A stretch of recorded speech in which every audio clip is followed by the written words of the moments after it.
ইমন ছিল ছোট্ট এক গ্রামের ছেলেটি। গরিব হলেও ভীষণ শত পরিশ্রমী। প্রতিদিন সে স্কুলে হেঁটে যেত পুরনো জামা কাপড়ে ও বই খাতায়। গ্রামের ছেলে মেয়ে ইমনকে নিয়ে হাসাহাসি করত, কিন্তু সে কখনো নিরাশ হয়নি।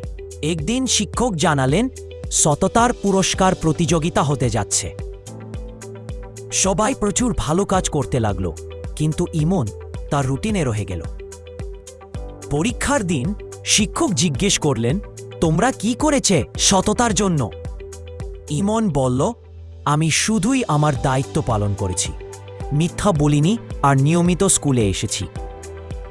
শিক্ষক বললেন, সত্য পথে থাকলেই জীবন জয় করা যায়, তাই বিজয়ী ইমন।